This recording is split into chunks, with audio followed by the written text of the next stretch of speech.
Election ముందేమో నేను గుంపు మేస్త్రిని, అసలు రియల్ ఎస్టేట్ అంటేనే రేవంత్ రెడ్డి, రేవంత్ రెడ్డి అంటేనే రియల్ ఎస్టేటు అని పోజులు కొట్టిండు. ఇలా ఏం చేసిండు మరి? రియల్ ఎస్టేట్ని బొంద పెట్టిండు. మొత్తానికి 100 ఫీట్ల అడుగులో పాతి పెట్టే పని చేసిపోయిండు. మన గవర్నమెంట్ ఉన్నప్పుడు పెద్దలు కేసీఆర్ గారు ఉన్నప్పుడు ఇప్పుడే నరేందర్ రెడ్డి గారు చెప్తా ఉన్నారు, షాబాద్లో చందన్వెల్లి కానీ సీతారాంపూర్లో కానీ ఎకరా 30 లక్షలు ఉండేది.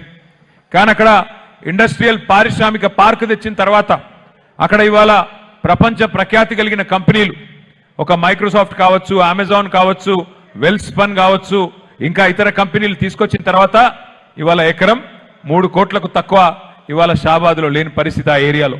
అదే రేవంత్ రెడ్డి గారు వచ్చిన తర్వాత ఇవాళ లక్షల మంది రియల్ ఎస్టేట్ మీద ఆధారపడి పనిచేసుకునే తమ్ముళ్ళు చెల్లెళ్ళు, మరి వారందరూ కూడా ఇవాళ దివాలా తీసే పరిస్థితి వచ్చింది. నిజంగా కూడా వాస్తవం ఏంది అంటే, ఎన్నికలకు మునుపు ఎకరం ₹1 కోటి పలికింది కూడా ఇవాళ కనీసం 50-60 లక్షలు కూడా కొనడానికి ఎవరు సిద్ధంగా లేరు. నేను చెప్పేది కరెక్టా కాదా? దారుణమైన పరిస్థితి ఉన్నది. ఎందుకు ఈ పరిస్థితి మనం ఆలోచన చేసుకోవాల్సిన అవసరం ఉంది. ఎందుకంటే మన రేవంత్ రెడ్డి గారు చెప్పినారు, ఇప్పుడు ఎవరైనా తలుచుకుంటే దేవుణ్ణి తలుచుకుంటారు. అయ్యా నీకు ఆదర్శం ఎవరయ్యా అంటే ఒక శ్రీరాముడు అంటారు, లేదా ఒక శ్రీకృష్ణుడు అంటారు, ఇట్లా రకరకాలుగా చెప్తారు, దేవుళ్ళ పేర్లు చెప్తారు. కానీ రేవంత్ రెడ్డి గారికి ఆదర్శం ఎవరయ్యా అంటే ఒక రావణాసురుడు, ఒక నరకాసురుడు, వాళ్ళను మించిన హిట్లర్ అని ఒకడు ఉండే నియంత. ఇట్లనే రేవంత్ రెడ్డి లెక్క ఆయన కూడా నీలిగేటోడు బాగా. ఎందుకు?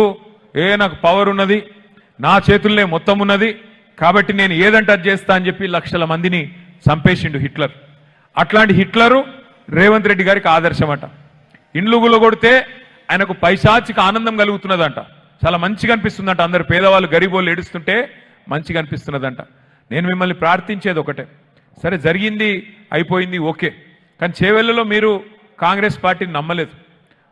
ఆ రోజు మన ఎమ్మెల్యేగా యాదయ్య గారు నిలబడ్డప్పుడు మీరందరూ కష్టపడి మరి ఆనాడు కేసీఆర్ గారు ముఖ్యమంత్రి అయితేనే బాగుంటుంది, ఈ 111 జీవో కానీ ఇంకోటి కానీ మా చేవెళ్ల ప్రాంత అభివృద్ధి కానీ కేసీఆర్ గారు అయితేనే చేయగలుగుతారు అని చెప్పి ఆలోచన చేసి మీరు ఆ రోజు కూడా బీఆర్ఎస్ని గెలిపించినారు.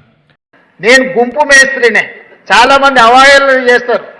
నేనేమనుకోను, నేను గుంపు మేస్త్రిని, ఈ గుంపు అంతా నాది, గుంపుకు నేను మేస్త్రిని, ఈ గుంపు అంతా నాది, ఈ గుంపు నాది,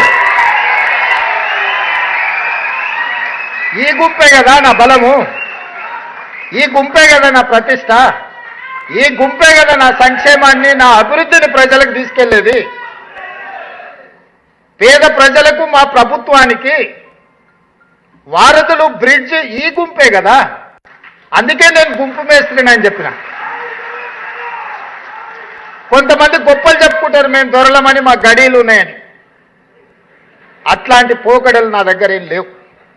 ఆ రోజైనా ఈ రోజైనా, ఆనాడు జిల్లా పరిషత్ మెంబర్గా ఉన్నా, లేదా ఎమ్మెల్సీగా ఉన్నా, ఎమ్మెల్యేగా ఉన్నా, ఎంపీగా ఉన్నా, కాంగ్రెస్ పార్టీ అధ్యక్షుడిగా ఉన్నప్పుడు మీరు ప్రేమతో రేవంత్ అన్న అని ఏ విధంగా పిలిచిందో ఈరోజు ముఖ్యమంత్రిగా కూడా మీరు రేవంత్ అన్నగా పిలిస్తేనే నాకు ఇష్టం. ఇది శాశ్వతం.